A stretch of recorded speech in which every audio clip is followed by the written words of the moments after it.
The hospital window. Once upon a time, there were two men, both seriously ill, who shared a hospital room.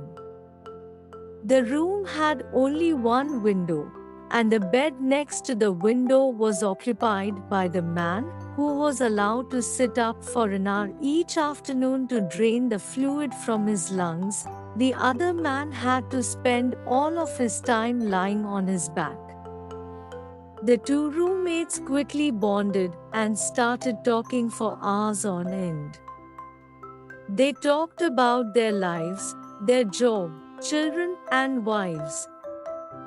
Then, one day the man on the other side of the window expressed how he envied the man near the window.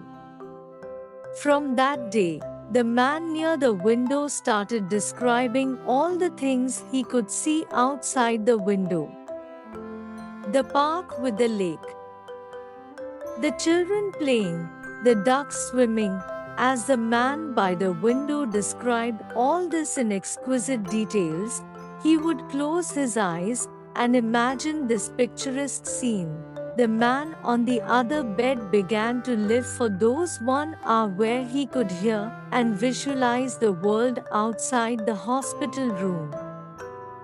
The 1 hour of every day would broaden his world and be enlivened by all the activity and color of the outside world. Days, weeks, and months passed. One morning, the day nurse arrived to bring water for their baths. She found the lifeless body of the man by the window, who had died peacefully in his sleep. The other man grieved the death of his roommate. But, as the day passed, he started missing how his roommate described the view out of the window. In the hope of having a peek out of the window and the beautiful world outside, the other man asked if he could be moved next to the window. The nurse happily made the switch. As soon as he was comfortable in his new bed, the man slowly and painfully propped himself to take his first look at the world outside. The nurse delightfully watched as the man attempted to sit on the bed after weeks. But as he strained to turn to look out of the window beside him slowly, to his surprise, he saw a blank wall.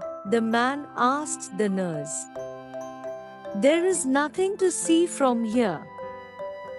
Where are all the wonderful things he saw?" The nurse explained that the other man had been describing a beautiful scene to him every afternoon, but that the window actually faced a blank wall. The nurse responded that the man was blind and could not even see the wall. She said perhaps he just wanted to encourage you and make you happy. The man was disappointed, but he realized something important. His happiness had not come from the view outside the window, but from the way his roommate had described it to him. The moral of the story is that happiness is a matter of perspective. It is not about what we have, but about how we choose to see the world. Ultimately, the story is a reminder that we have the power to create our own happiness. It is up to us to choose how we see the world and what we focus on.